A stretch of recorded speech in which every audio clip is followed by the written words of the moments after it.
ज्ञानदेव. पारंपरिक पद्धतीने अभ्यास केल्याचा कुठेही उल्लेख सापडत नाही. उलट निवृत्तीनाथांनी त्यांना दीक्षा देऊन ज्ञानी केले असे समजण्यात येते. पण त्यांच्या ग्रंथांचा आवाका पाहता अनुभवजन्य ज्ञान याच्या जोडीला अध्ययनजन्य ज्ञानही त्यांनी संपादन केले असले पाहिजे असे निश्चित म्हणावेसे वाटते. भाष्यकारा ते वाट पुसतू या निर्देशावरून त्यांनी संस्कृत भाषेतील अध्यात्मशास्त्राच्या ग्रंथसंपत्तीचे अवलोकन करून अध्यात्मविद्या आत्मसात केली असलीच पाहिजे असे म्हणण्यास प्रत्यवाय नाही. सोपान आणि मुक्ताबाई यांच्या रचनांचा अभ्यास करता त्या अनुभवजन्य पण विद्वत्तेच्या डौलापासून मुक्त वाटतात. यावरून त्यांनी वेदांतशास्त्राचा अभ्यास केल्याचे आपणास समजते. पण पारंपरिक पद्धतीने अध्ययन केल्याचे काही ध्यानात येत नाही.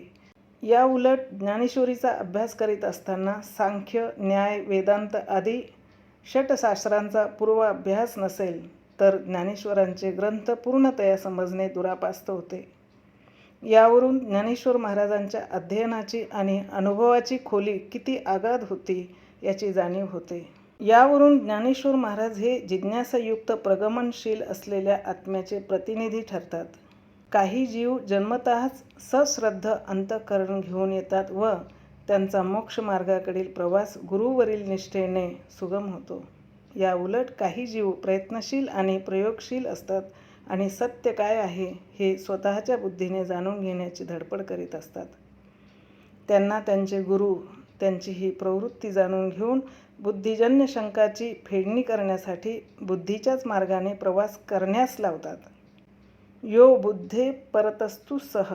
बुद्धीच्या पलीकडे असलेल्या अस्तित्वाची जाणीव करून घेण्यासाठी बुद्धीची पराकाष्ठा मर्यादा जी असते ती गाठावी लागते. गौतम बुद्धसुद्धा बुद्ध होण्यापूर्वी स्वतःला तथागत असे म्हणत असत. विशिष्ट मार्गाने वाटचाल केल्याशिवाय अंतिम सत्याची जाणीव होत नाही ही गोष्ट ज्ञानेश्वर महाराजांचे चरित्र अभ्यासिता लक्षात येते. गुरुकृपेची पाखर असल्यामुळे ज्ञानमार्गातील हा प्रवास जलदगतीने व कमी अडथळ्यांनी होतो असे म्हणता येईल. ज्ञानोत्तर भक्ती हाच ज्ञानदेवांचा संदेश आहे असे आपणास म्हणता येईल. ज्ञानेश्वर महाराजांच्या जीवनाचा विचार करता स्थितप्रज्ञतेच्या सर्व कसोट्या त्यांना लावता येतातच आणि सुखदुःखाच्या रागलोभाच्या ते पलीकडे गेले होते हे सांगण्यात काही विशेष नाही. कारण त्यांच्या बुद्धीला परतत्वाचा स्पर्श झालेला होता. गीतेत सांगितल्याप्रमाणे विषयाविनिवर्तन्ते निराहारस्य देहिनः रसवर्जन रसोप्यस्य परंदृष्ट्वा निवर्तते. गीता.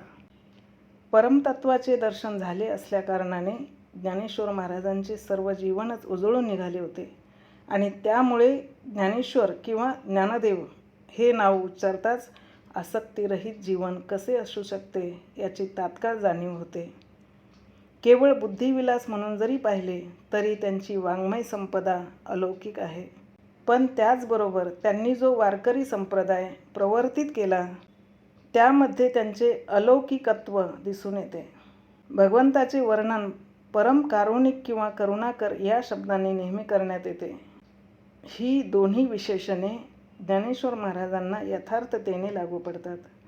करुणामय मन हे कमकुवतपणाचे लक्षण समजण्याची हल्ली एक विचारधारा आहे.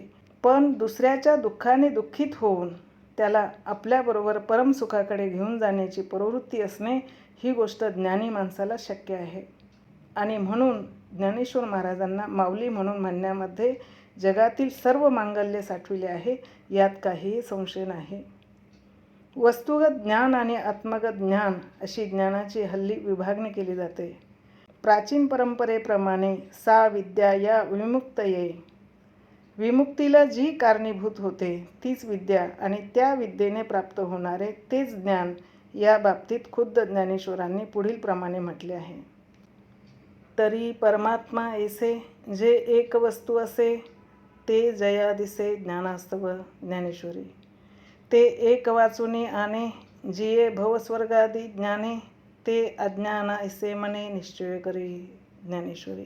मोरांच्या अंगी असोसे पिसे आहती डोळसे परी एकली दिठी नसे तैसे ते गा. ज्ञानेश्वरी. तैसे शस्त्रजात जाण अवघेची अप्रमाण अध्यात्मज्ञाने विना एकलेने. तरी ज्ञेय ऐसे म्हणणे वस्तू ते येण्याची कारणे जे ज्ञाने वाचुनी कवणे उपाय नये. आणि जाणी तले या वरवते काहीची करणे नाही जेथे जाणण्याची तन्मया ते आणि जयाचे. ज्ञानेश्वरी.